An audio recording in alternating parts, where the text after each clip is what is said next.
I've always wondered, why do people lose their minds over these little cars? Last year in California, I helped a buddy pick up his first Miata. I test drove it for him, and honestly, it felt fine. Nothing special, no spark. But later on, we took it up into the San Bernardino forest, coming down the twisties with the top down, and something shifted inside me. A tiny seed was planted. I buried that seed deep inside, just waiting.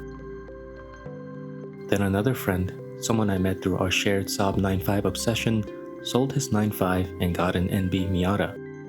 With every conversation, it felt like the seed was being watered. Months later, in one afternoon, I stumbled into an autocross event happening near my son's chess club. The sound of tires screaming, the smell of hot rubber and exhaust in the air, and row after row of Miatas absolutely dominating the course. That was the final push. The seed has finally sprouted.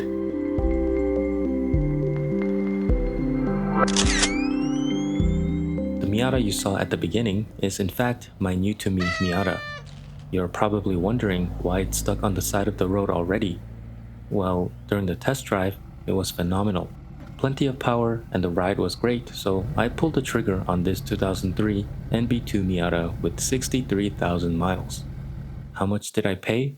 The seller, who was an old lady, had it listed for $4,400, and after some negotiation, I made a deal for $3,800. I thought I got a smoking deal because Miatas have a very strong value, even the clapped out ones. This one is completely stock, and the only issue I saw was the paint and the soft top, both of which I could take care of on my own. But now it seems we have bigger issues.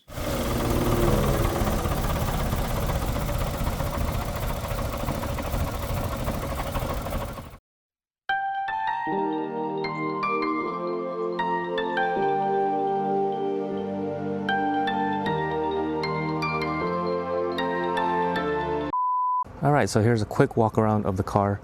Looks really good from here, I think, at least on camera.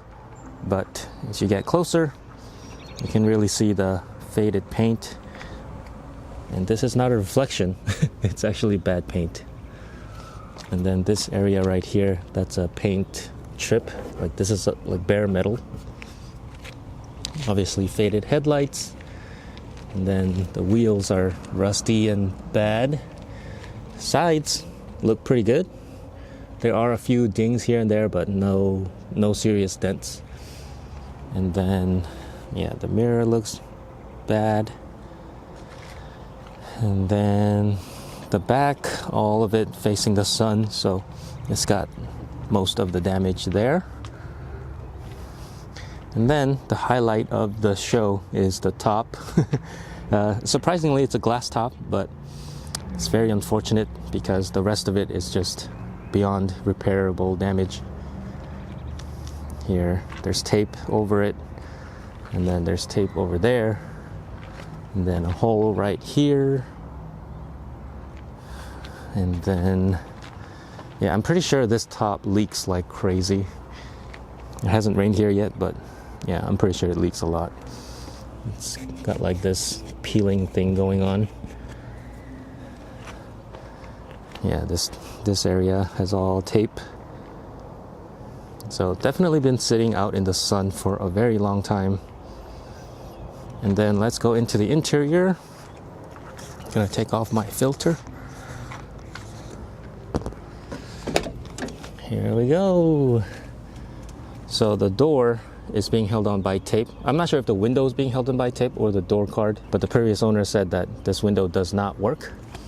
It's missing this little frame or trim.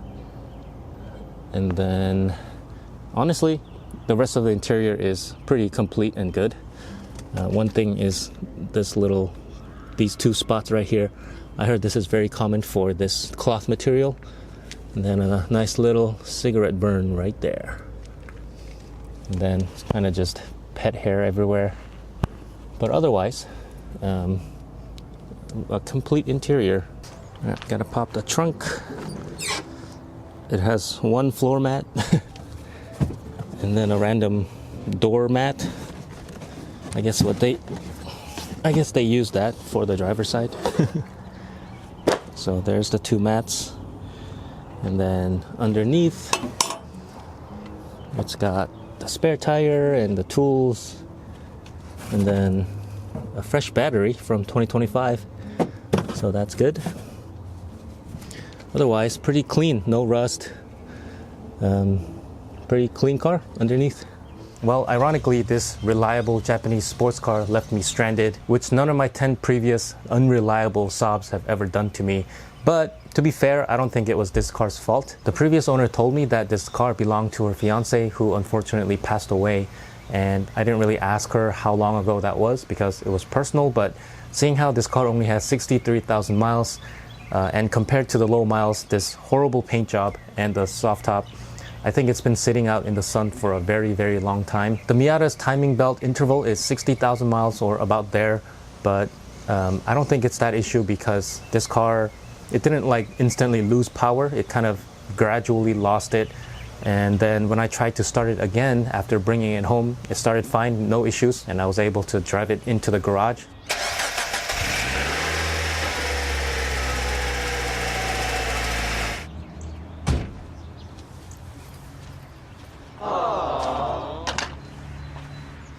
All right, that confirms it. I think the most likely culprit is the rusty fuel tank. According to what I've read online, that's probably the most common issue for Miatas that's been sitting for a while. The fuel tank is accessible right behind the seats, and since I'm planning to replace the soft top anyway, I'm just gonna take off the soft top completely so that I have more room and I can get better camera angles. And speaking of the soft top, I got very incredibly lucky with this brand new soft top that I got for free. I recently joined my local state Miata group on Facebook, and I was just looking and browsing on what people were talking about. I came across this one posting of a guy asking about where to install a soft top, and another guy commented that he has a soft top already on the frame and it's free. And that was 6 weeks ago, but I figured I just messaged the guy anyway, and sure enough, he still had it. So I went and picked it up today during my lunch break. It was only a 15-minute drive, so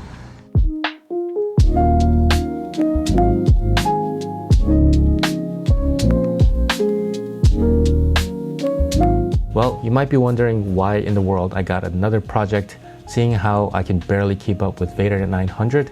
Well, for one, Vader 900 is mechanically in very great shape.